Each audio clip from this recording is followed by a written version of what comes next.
Hello, my name is Erin Byron, and this is one of our weekly Wednesday workshops, which you're welcome to join at any time live, 12:30 to 1:30 Eastern Time on Wednesdays.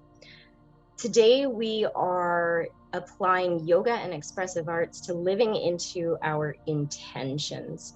At the time of this video, we've just passed a calendar year, which is a time where a lot of people will set resolutions. Resolutions which typically are spoken of as being broken. And once they're broken, sometimes cast aside, where if we're living an intention, there's opportunity for it to change shape, to grow, for us to learn and carry forth with that intention. So as we get into this yoga and expressive arts practice for living our intentions, I encourage you to think of an intention. And you can do this for the new year. The full moon, as we are recording this, is in a couple of days.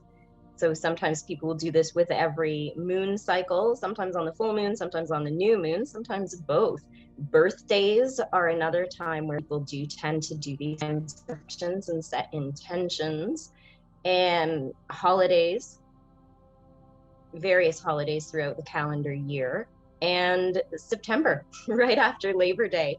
Here in North America, you will often see that people treat that back to school season as its own new year. But any time is a good time to set an intention and live into it. So as you are now thinking of and holding this intention, which can be something very, very specific, like get up at 5:45 each morning and stretch and meditate for 12 minutes, or can be a little more subtle, like live in kindness or generosity or compassion or peace. However you want to set an intention, the nature of the intention is less important than how it touches you, the importance with which you carry it and how you understand it to be a part of you, a part of your life that is integrating. So write it down. Write down what that intention is that you came up with. And if you want to make it flowery, you want to use different colors, or create a glyph or a sigil somehow, if you know how to do that with your intention, just let it materialize on paper. And if you don't have paper, then let it materialize in the room somehow, writing it in the air, dancing it into being, whispering its name. We want to call forth that intention a little more deeply. And once you have done that, you can take your time if you're still getting going with that process. But once you have done that, bring yourself into a comfortable seated position and begin to breathe the breath of that intention. So if it's a quality, a spiritual quality that you are intending to cultivate as peace, you can imagine you're inhaling the energy of that quality and it's filling your state of mind. If you're visual, there may be a snapshot image of that quality, and the feeling of that quality in your body is elaborating breath by breath, inhaling that quality, exhaling, it flows through your physical being, through your thought fields. And with a more specific intention, if we're, for example, intending to get up before 6 for a stretch and a meditation, as we're breathing the breath of that, we might be feeling the commitment to the everyday routine. We might be feeling the benefits that the meditation brings us. We might have a snapshot image of ourselves in that meditation space with that transcendent calm on our face. There are many ways to breathe the breath of the intention. Do what works for you. And if you're not sure what works, just apply consistency. With every inhale, thinking of speaking or envisioning that intention. With every exhale, feeling it through the body.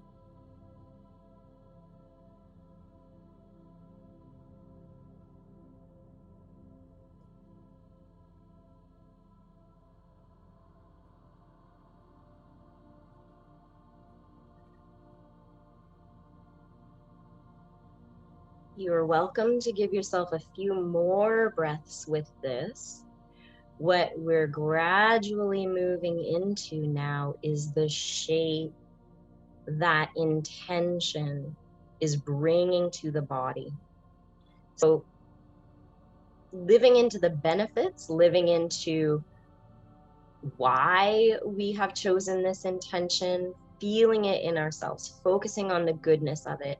Notice if this is making you feel light in your heart. Perhaps the arms have a shape that expresses that lightness.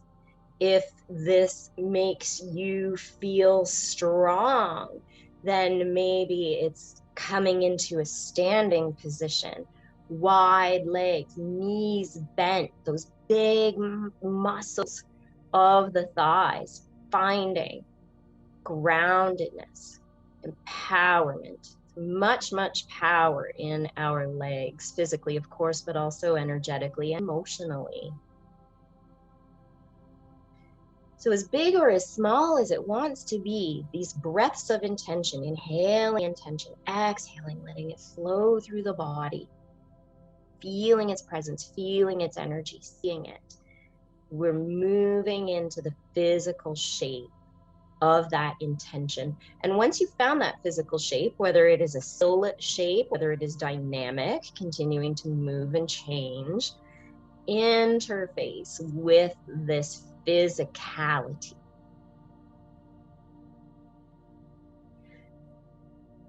And what is typical for many of us, ironically for the more successful or dedicated type of people, what goes along with that kind of personality is the flip side of the coin is doubt, self-doubt, fear, frustration, lack of patience.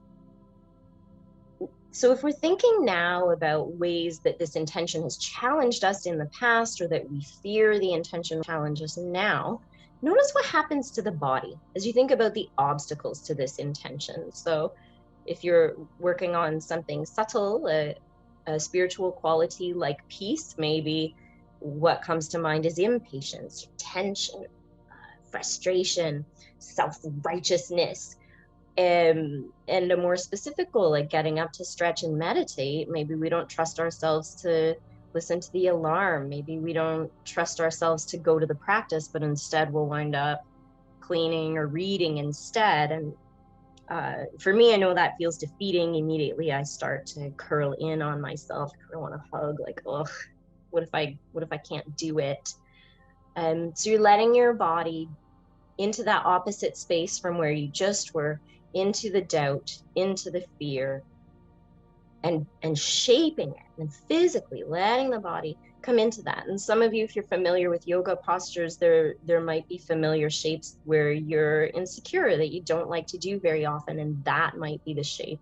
Or just something free form, trusting the way your body wants to move. And then exaggerate it. So this is uncomfortable. We're not staying here very much longer, but just before we let it go, exaggerate the position within safe limits for your body, exaggerate the breath that happens as you're thinking of this fear and doubt. Okay, get to know it, and then imagine, boom, you're free, it's gone. And what does your body do when fear, when this doubt instantly pops away? Just gone, bing. It is dispelled. Maybe it's flowing away in the groundwater, maybe it's blowing away in the wind, maybe there's a nearby kill and it's been flamed off. It is gone. And so what does the body do? And you can play with that transitional instant a few times if it helps you. So go into what you know that position was, and then gone. So what's the body do? And the body might return to a similar posture from where you were a few moments ago, or maybe something new happens. And if you are repeating this for a few cycles, where you end up physically might be consistent, or you might move into a different expression every single time.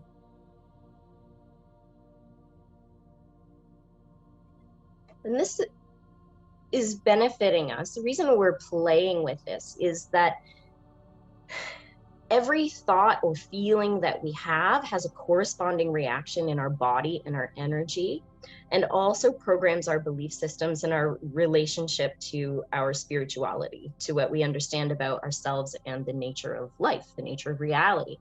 Every thought we have is going in both those directions, to the material and to the spiritual. And when we get to know the body's impressions, the body's beyond language.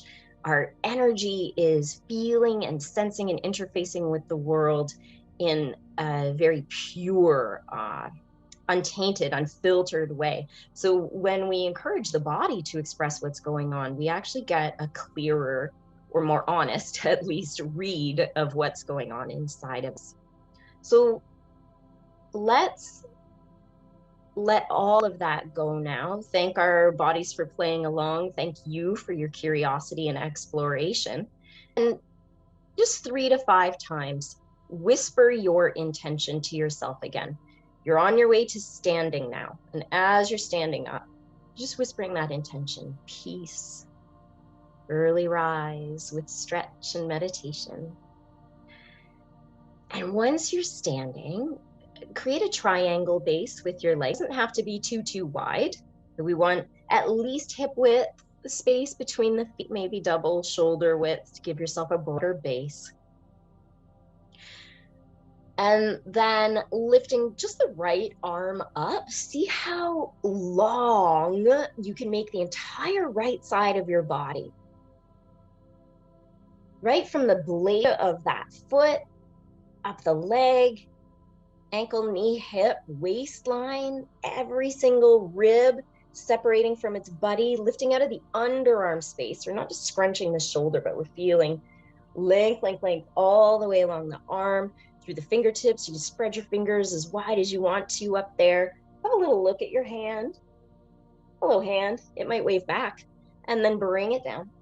Bring it down. So you're centered again, feeling for a moment the difference between right and left. Where is their vitality, energy, life? And we'll balance it out. Up comes the left arm. And lengthening through that left side as much as possible, right out of the foot and ankle, knee and hip, waistline, intercostals, underarm space, way up the arm, fingers. Yep. Is it easier to lengthen on an inhale or an exhale? Just feeling your way there into your body. Hello, hand. And then bringing it down. Bringing it down and setting. Right side, left side, letting these energies harmonize, appreciating the vitality, the wake up. You can bring your arms wide out to the sides, or you can just make little chicken wings if you feel like it. Cactus arms. Have a look over the right hand, elbow, shoulder, and revolve. Yep, revolve. If your hips are turning, just make sure you lift your heel and let the leg twist in its socket as well if your hips are turning. All right, so the twist is even all the way through length of the body. And around the other way, looking out over the left elbow or hand or shoulder.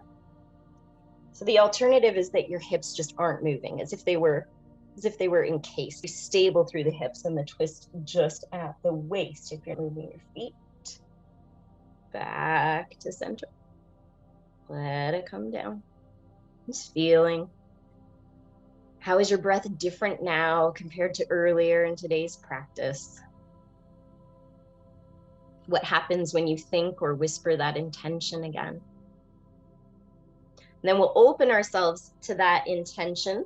You can go arms way up if you feel like it, but I'm actually going to suggest your elbows in line with shoulders And then tilt your arms back a bit. Not everybody really bends this way. Notice what your shoulder blades are doing. If you're taking this action, you're not forcing it, just feeling a little back with the hands, a little up with the chest, a little forward with the chin. And as you inhale through the subtle back bend, opening the sternum, the front of the body, feel your intention flowing into that open form. Whisper its name, envision it. Feel the goodness of the practice of this intention. And then the arms come down. So elbows still in line with shoulders, but you're seeing if you can point your fingertips towards the floor. Don't worry about how they actually go. Your shoulders have a lot to say about this. So we're not forcing anything, but once the fingertips are more down goes the chin, round the shoulders, down comes the upper back, down comes the lower back. Yes, if it helps to bend your knees to bring yourself all the way forward, you can, and then just surrender those arms and shoulders down into gravity. When you're in that forward fold, let the arms go. Let the head go as much as the neck feels comfortable allowing. And then roll it back up, stacking your vertebrae as your spine is lifting. Head's the last thing to come up once the head is up. Up go the arms overhead as well. Yep. Beautiful. Open, open, open up.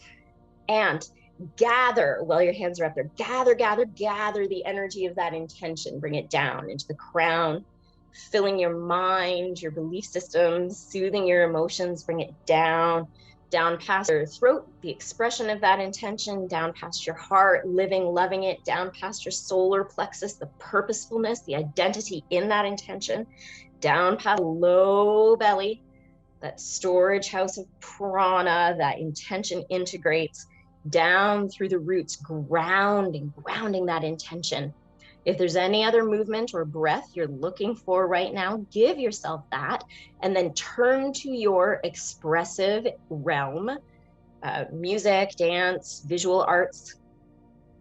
And there in that visual space, depict what has been important for you in the way you've been playing with the intention today. So perhaps you will write it again and adorn it. Perhaps it's an abstract or a concrete image of you living that intention. Maybe it is depicting the energy, flow, or feeling of the intention, in which case it gets to be quite abstract. The opportunity to express through color, through movement. And what we often recommend is that if you're stuck, if you're using visual arts especially, and you're not quite sure what to pick, or you don't quite like the way it's coming out, switch to your non-dominant hand, or a different body part, mouth, crook of your elbow, between your toes, and use the implement in a different way.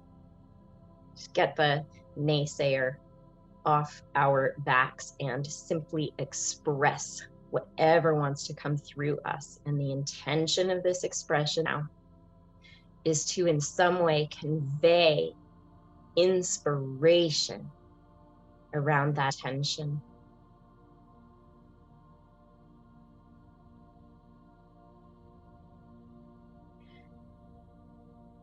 Doing your best to hold its name or hold its image with you as you are depicting, doing your best to hold that embodied sense of living it. Yes, of course, there will be moments when we slip. And in fact, as you're creating, if you're watching the video, you're welcome to just pause and give yourself as much time to create as you want.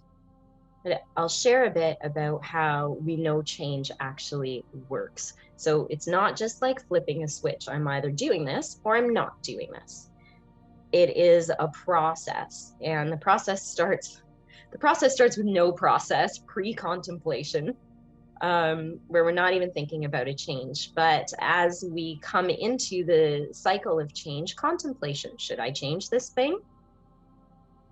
And if yes, then preparation. How do I change this thing? What's going to set me up for success? Finally, action, the thing we think of as the change itself. We're doing it. Alarm is set, getting up, having a stretch, seeing things that we don't really want in our realm, and finding peace with what is, or peace with ourselves and our reactions. Using those examples we've been using throughout the day, that is the action. The action is in the doing. And from action, almost inevitably, relapse. And you've maybe heard it said that relapse is a part of recovery. Not many of us are able to, even under the best circumstances of preparation, able to completely make the change in the first go in the action stage. Neuroplasticity, emotionality, routines, so many things do interrupt it. So relapse gives us a chance to go back to contemplation, preparation, action with more information, better equipped to make this change. And now maintenance, the phase of maintenance comes in. Hey, I'm doing this. Tracking my own streak, or I'm just trusting myself that most days I'm doing this thing. And maintenance either becomes relapse. I jumped in on the relapse, but maintenance either becomes relapse and then back around we go, or maintenance becomes stable behavior. We pop out of this cycle of change because we've mastered it. It's just what I do. Just get up at 5:45, and I don't really think much about it. It's just my routine. Feels good. Unless it's a little too cold in the morning, and then I just get up before I have the chance to think about it. I learned that from my relapse, right? It's kind of how it goes. So for your expressive arts, as you're playing now with that feeling, with that depiction, with that energy of your intention, have a look at what you have depicted. And as we've been doing today, let that absorb into your breath energy, into your body. And there might be thoughts and feelings about it as well, but really focusing on harmonizing in the material realm with those more obvious koshas, or layers of our being, the body and the energy.